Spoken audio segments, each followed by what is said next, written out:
Together, let's weave a web of love that transcends the bounds of time and space, uniting hearts in a journey of universal connection.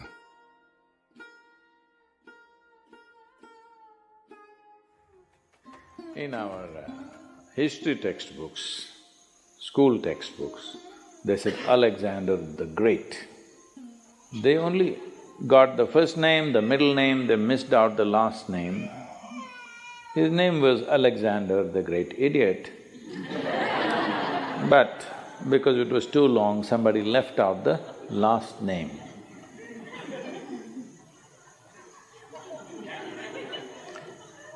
Well, the moment you make such a man, a great man in this world, then in many ways you have just destroyed the future of humanity. Because from the age of 16, I think he died around 32 or 33, all he did was kill, kill and kill, without purpose. Going to new places and killing, going to new places and killing, saying, I have conquered this, I have conquered that. And he had gathered a band of young people from his native place who traveled with him to fight with him. Periodically, he executed one of them, just accusing them of something. You know, always somebody would be betraying a tyrant like that, and the tyrant is always fearful that somebody may plot against him. So, something they will discover and say, he did it, and a public execution of him will happen. He was very close to you, he traveled with you, everything, but you just kill him so that everybody else is in line. Periodically, he killed one of those people who are very close to him, just to set an example. This is the kind of man he is. He is death all the time, but he doesn't want to die.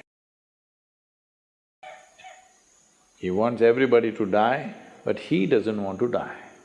So one reason he was pushing towards India was because between ancient India and Greece there has been lots of transaction in terms of mathematics, geometry, yoga.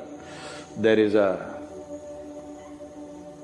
linga in Delphi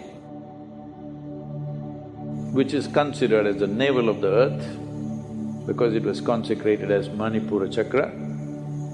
The Manipuraka is so powerfully established there, now it's been removed from its original place and it is sitting in the museum, but still bit cracked, but it's still little, badly skewed, I would say, but still so powerful after, I don't know, maybe 5,200 years or so. So this transaction was continuous for many years historically. So obviously they heard of yogis and mystics of India. So he had heard there are yogis who are immortal. So one reason he was pushing towards India was he wanted to find a yogi and learn how to become immortal. So then when he came close, when he crossed, I think Hindu Kush mountains, he crossed, right? He crossed the mountains. He came on this side. And then first thing is he sent out scouts to find what is happening out there and in case there is a yogi or a mystic, bring him. So they were looking out and then they saw a yogi sitting under a tree with just a loincloth, bare-bodied, blissed out. They went and looked at him and he said, hey, you come with us, our Sikandar wants you. If you do not know this, even today in Afghanistan, many people take this name Iskandar or Sikandar. The original word for this is… the root word for this came from Skanda. Skanda is Shiva's son, what we call as Muruga in Tamil Nadu. Because Skanda was such a great warrior, So this word traveled, anybody who's a great warrior became Skanda, Skanda. Skanda, Iskanda, Sikandar, transformation happened to the word. So they said, "Yogi, come." The yogi laughed and said, "I'm not going anywhere. I'm right here." Then they pulled out their swords.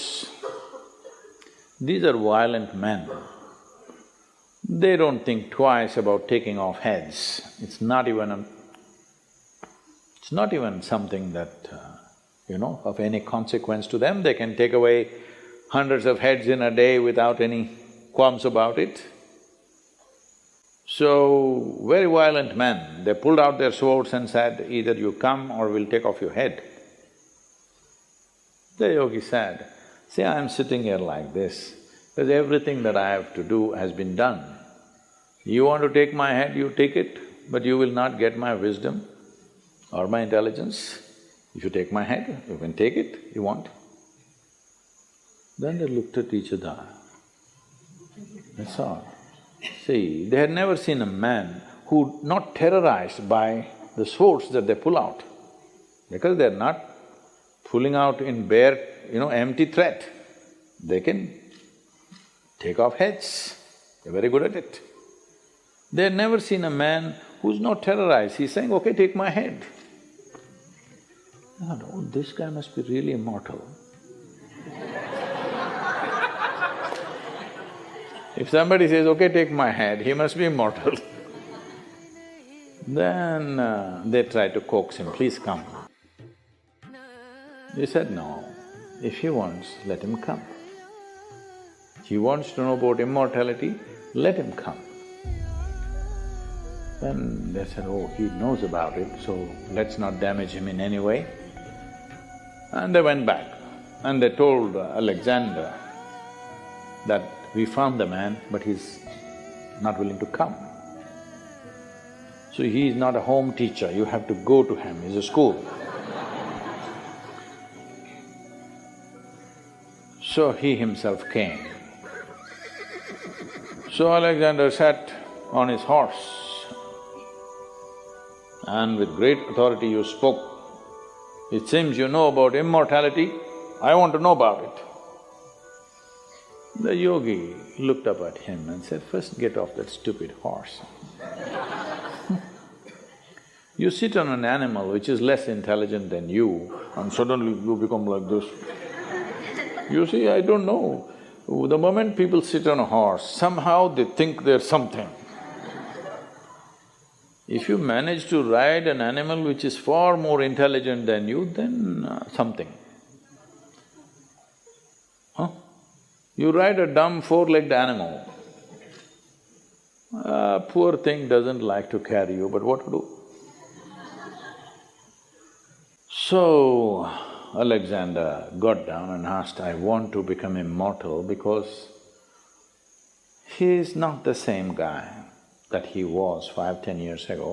Body doesn't take this kind of beating after some time, it is slowly taking its toll." So he said, "I want to know about immortality, can you guide me?" So the yogi looked at him and he knew no amount of talking to him is not going to go anywhere. He said, "Yes, if you want immortality, this is the way." And he gave him landmarks, a difficult journey through the jungles. All these landmarks you follow, there you will find a small cave. Within that cave, there is a crystal clear pool of water. You drink a handful of water, you will become immortal. So he started out with his soldiers. Then as he followed, after 3 days, all these landmarks were coming true as it has been described. Then he looked at these 5–6 soldiers who were with him. If these guys also drink, if they become immortal, then how to deal with them? Because all your life you dealt with everything with putting the fear of death into people. Now if these 5–6 soldiers drink that water and they also become immortal, this is going to be a disaster, no control. 5 immortal people on the planet, not good. Just, I am immortal, this is good. So he said, you stay here. He left them for the last leg of the journey and he went by himself. Then he found that cave. Within the cave, he saw a pool of crystal clear water. He rushed in and he was about to drink. There was a crow sitting at the other edge of the pool, and the crow said, wait. He looked at the crow, fortunately water slips out of your hands, you know. And the crow said, see, I drank this water, I don't know how many million years ago. And now I cannot die. I'm just sitting here endlessly. Just imagine, if you become immortal, you cannot even commit suicide. Hello? I want you to just imagine, this is the worst thing that can happen to you, that you cannot die one day. No relief. I'm sitting here for millions of years, there is nothing I can do. I have seen through generations of my clan, I'm not interested in anything right now, but I cannot die. Do you want my fate? He just sat there looking at the pool of water and the crow. For once he did one intelligent thing, that's the reason why we removed his third name. He walked away without drinking that. And how fortunate are we that he is not anymore here. But he looks like he's taking rebirth in many places. Many similar people keep coming up here and there, but at least he is not here. We must learn, understand and live knowing that in many ways, the best thing about you is you will die one day. Hello? Just see what a pest you would be if you did not die. Hello? Well, you must live a full life. Whatever is the fullest potential, you must live that. But you must die when it's time, isn't it? Huh? So, if you say death is negative, then what is positive? Immortality? That is the most idiotic thing you can do. Even an idiot like Alexander had the intelligence not to drink that water. So, it is very important to understand yoga is not about eternal life. Yoga is about sensible life.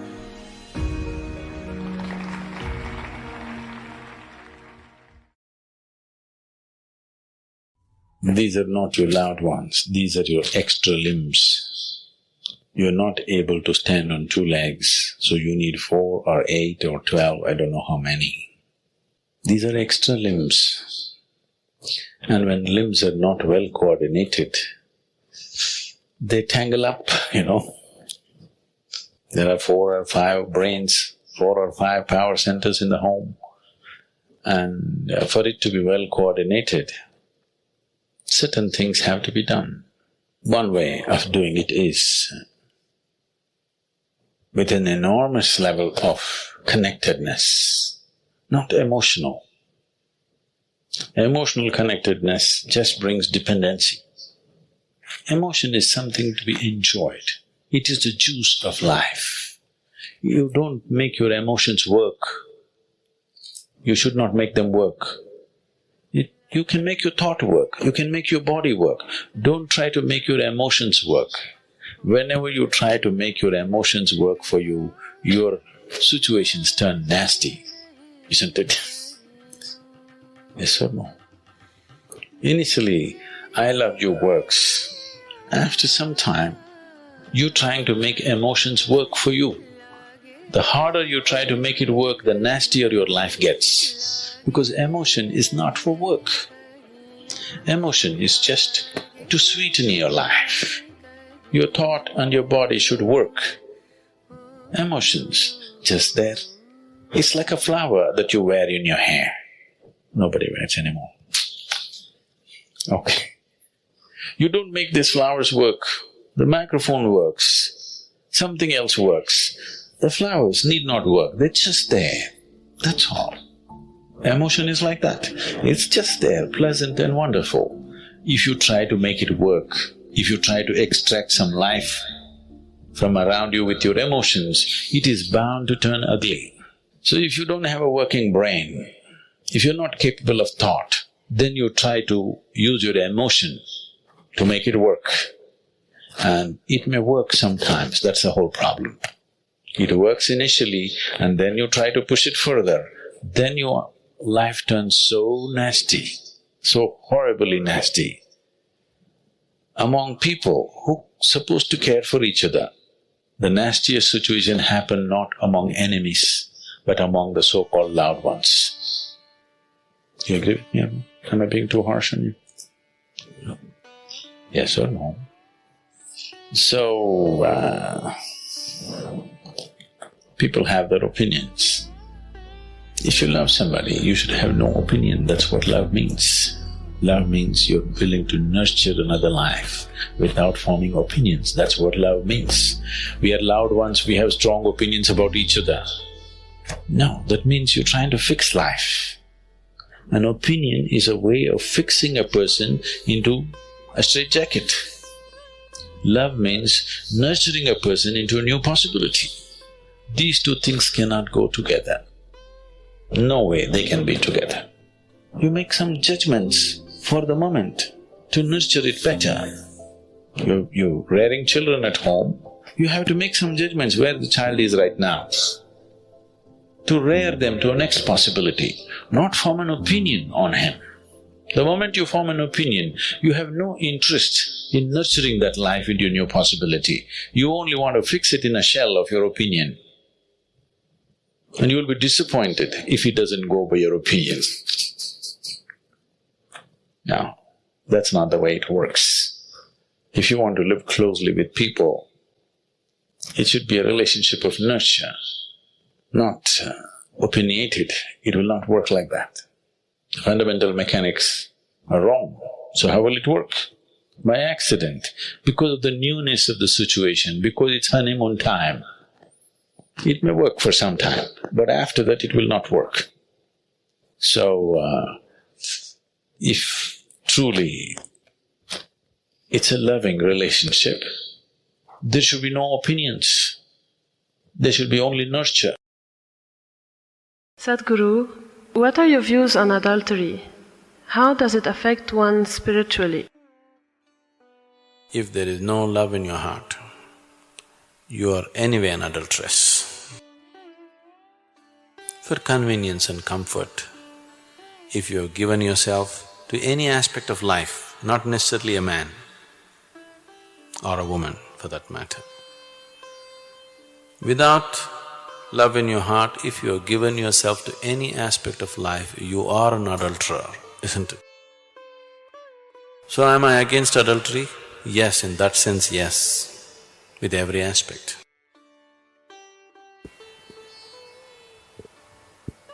But if you're talking about what is considered socially as adultery, it is individual. Yes, please. My name is Anant. My question is about marriage, divorce. I am married. No, they're two different things, huh? Marriage…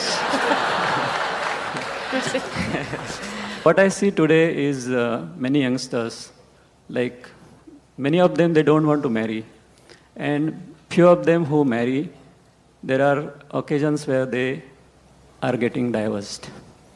So, would you like to throw some light on this situation, Sadhguru? So you need to understand the institution of marriage. It's about bringing a certain sanctity to the simple basic needs that every human being has. There are physical needs, there are psychological needs, there are economic needs, emotional needs, social needs, variety of needs. To fulfill all these things, we set up an institution called marriage where all this can be conducted in a sensible manner. Otherwise, if we did it on the streets like every other creature, it would turn ugly for us and we will feel not good about it. So, to bring some sense of organization, some aesthetic, some stability, because man and woman coming together naturally brought fresh life.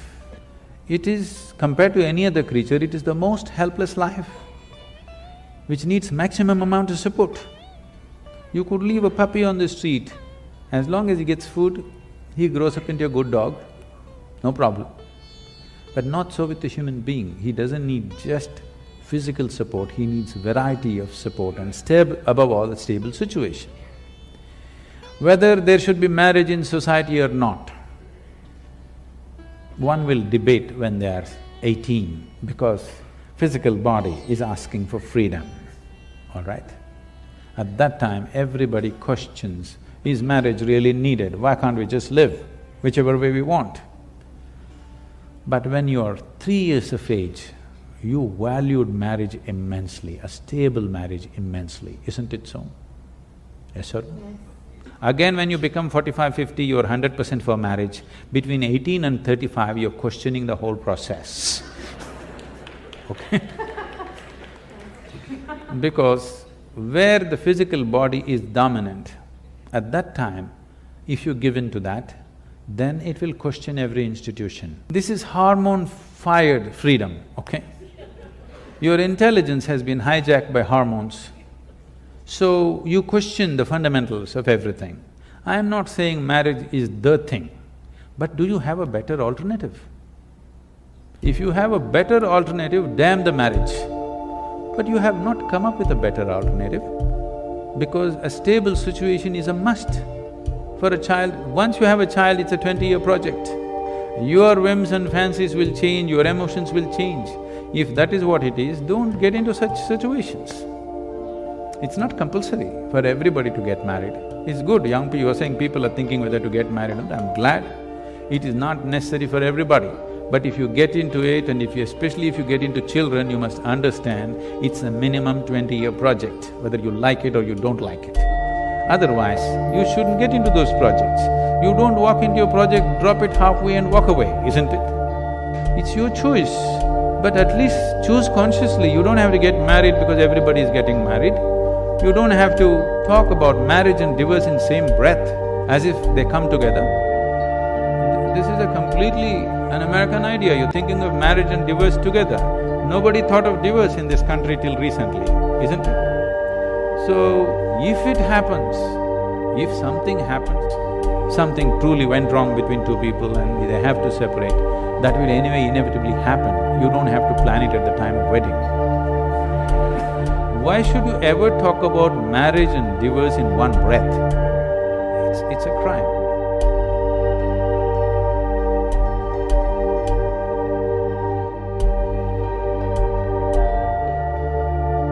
Thank you for devoting your time to us. Together, we can make a positive impact by sharing our insights and experiences with the world.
te Urotel pina Ahlarin yes Wakotule Tenemalun Buleva Harnate Elenlil Estel Sila.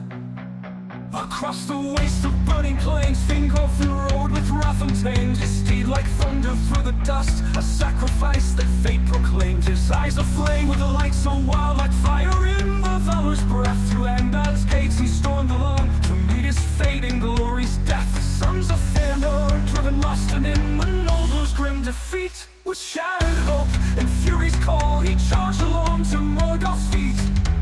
He sounded his horn with the light so wild, like fire in the valor's breath. To Angband's gates he stormed alone to meet his fate in glory's death. To meet his face, the fate proclaimed his sacred blow below God's feet. He sounded his horn with a light so wild, the brazen doors were clawed in turn.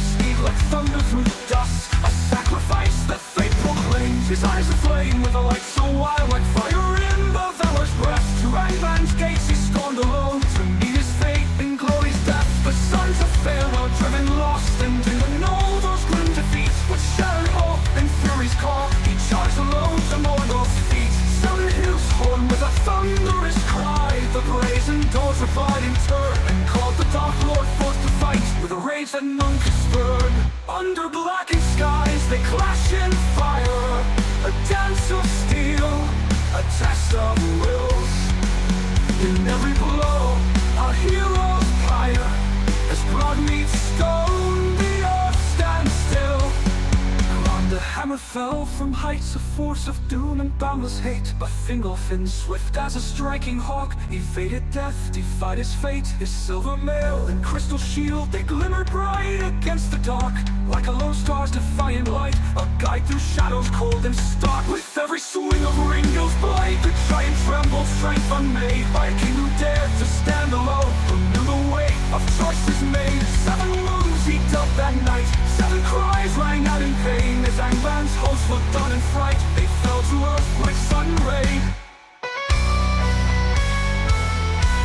The ground a blackened skies, they clash in fire, a dance of steel, a test of wills. In every blow a hero's pyre, as blood meets stone the earth stands still. The ground gave way to pits of grief beneath Morgoth's iron tread, yet still the elven king arose.